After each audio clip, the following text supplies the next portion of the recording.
네, 이원재 끝내주는 경제 밀떡의 아이돌 최승병 박사님 모시고 이스라엘과 헤즈볼라 전쟁 지금 어떻게 된 건지 말씀 들어보도록 하겠습니다. 어서 오세요. 안녕하세요. 네, 안녕하십니까. 네, 지금 뭐 굵직한 일 많았는데 어쨌든 네.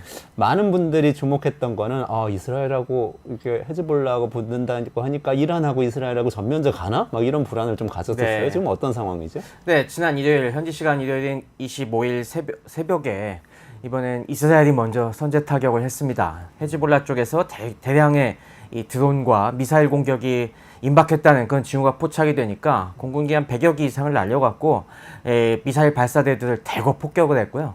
그 다음에 그 타격을 받고 남은 뭐 한 320기 정도 얘기하는데 그 정도의 미사일과 드론을 헤즈볼라 측에서 날렸습니다. 하지만 이게 뭐 지난번에도 우리가 확인을 했듯이 우리가 몇백 기 정도는 이스라엘의 방공망이 충분히 막아낼 수가 있습니다. 그래서 역시 아이언돔으로 이스라엘이 그 정도는 충분히 다 요격을 해갖고 큰 피해 없이 이스라엘 쪽은 큰 피해 없이 이번 충돌이 마무리가 됐습니다. 이번에 뭐 이 사건을 두고서 계속 얘기한 거는 이 배후에 이란이 얼마나 개입한 이 공격이냐. 지금 헤즈볼라랑 이스라엘은 계속 충돌 중이었기 때문에 그 일환으로 생각할 수도 있겠지만은 이번엔 규모가 상당히 커갖고 확실히 뭐 뒷배가 없이는 좀 힘들 것이다 라는 게 있었거든요. 이번 공격에 대해서 이란 쪽에서는 이거 우리가 한 거 아니다. 우리는 공식적으로 우리가 뭐 이건 보복은 아니고 뭐 이스라엘 너네가 계속 잘못하니까 우리 헤즈볼라 쪽에서 한 거다라고 약간 좀 빼는 그런 반응을 보였습니다. 하지만 제가 보기에는 그건 아닌 것 같습니다. 네, 제가 보기에는 이거는 아마 이란이 사주한 게 맞는 것 같아요. 사주가 있었다. 네, 이 정도 대규모 공격 몇천 발 정도 준비해갖고 한 거는 뭐 이란이 어떻게든 뭔가 부추긴 게 있었는데 이란이 제가 지난번에 계속 말씀드린 게 지금 마땅한 유효한 타격을 유효타를 줄 수 있는 방안이 있을까 고민한다고 하지 않습니까? 네네. 이번에도 마찬가지였을 것 같습니다. 이 공격은 수단이 뻔하기 때문에 이게 성공할 수도 있겠지만은 실패할 가능성이 높으니까 일단은 우리가 참여하지 않은 걸로 하자. 근데 만약에 의외의 성공을 하면은 야, 우리가 이번에 보복을 했다 이런 식으로 말을 바꾸려는 그런 태세가 있었던 것 같아요. 참여했다고 하면은 괜히 또 쑥스러워질까봐 그런 네. 건가요? 국내 여론용인가요? 그래서 지난번에 미국 대선하고 관계, 그랑도 개혁파 관계가 대통령의 있죠. 국내 여론 눈치 보기 이런 거 다 말씀 주셨는데. 이란 입장에서 우리가 보복하겠다고 팔을 뻗었는데 이스라엘이 딱 막아내면 굉장히 이것도 체면이 두 번 깎이는 일이니까 네. 일단은 우리가 안 한 건데 혹시 성공했으면은 우리가 사실은 이걸 뒤에서 다 계획한 거였어 라고 얘기를 하려고 했던 그런 게 있었던 것 같아요. 근데 여기서도 보면 알 수 있듯이 이란이 지금 굉장히 조심스럽게 행동하고 있습니다. 지난 시간에 이게 아무래도 미국 대선이랑 관계가 있을 거라고 말씀을 드렸는데요.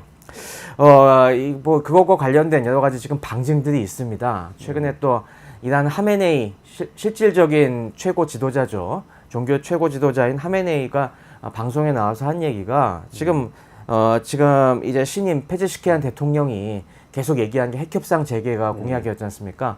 핵협상 그거에 대해서 종교 지도자도 뭐 모든 가능성은 열려 있다 그 정도 얘기를 했어요. 그러니까 이거는 페제시키안이 이제 민심을 받들어서 혹시 이제 해리스가 당선이 된 다음에 미국이랑 다시 협상 국면으로 간다고 하면은 이건 뭐 내가 용인하겠다라는 그런 이 얘기 같습니다.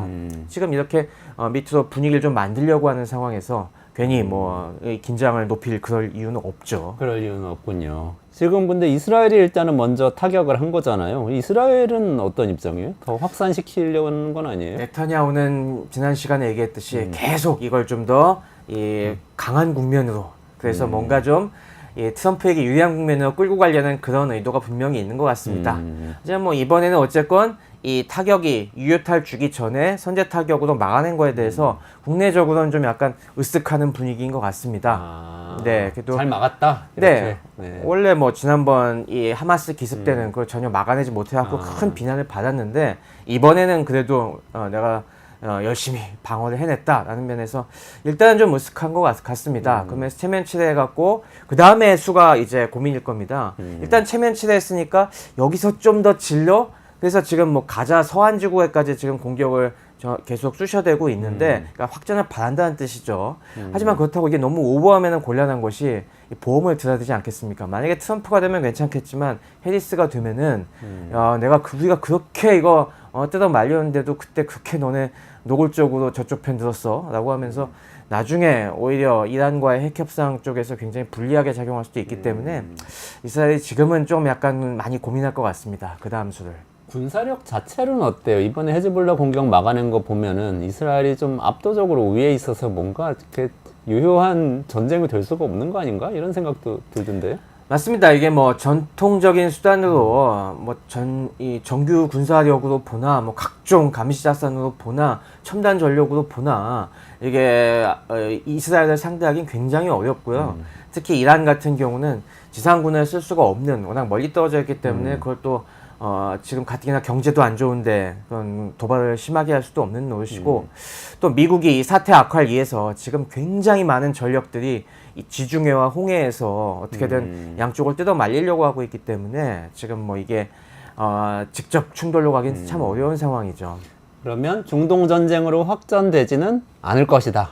네. 적어도 미국 대선까지는 이런 네, 전망이시네요. 제 예상으로는 지금 이런 상황에서 이란도 지금 최대한 자제하고 대선을 보기로 한 이런 입장인 것 같은데 이런 상황에서 뭔가 심각해지는 않을 것 같습니다. 하지만 유념할 거는 그렇다고 해서 지금 중동에 평화가 온 건 절대 아닙니다. 아직 예, 가자지구, 이젠 서한지구에서까지 무고한 민간 희생자가 많이 발생하고 있고요. 이스라엘 이 인질들은 아직 귀환하지 못하고 있고 이스라엘군은 계속 지금 헤즈볼라 등과 교전을 벌이고 있습니다. 그러니까 이제 여기서 얘기하는 뭐 그나마 안심이라고 하는 거는 우리에게 경제적인 충격이 안 오는 그런 거라는 거죠. 그렇죠. 참 이게 좀 안타까운 현실입니다. 우리에게 직접적인 뭐 이런 피해가 없다고 해서 그냥 그냥 안심하고 어디선가의 희생을 우리가 방관할 수밖에 없다는 게 뭔가 좀 씁쓸합니다. 씁쓸한 일이네요. 네.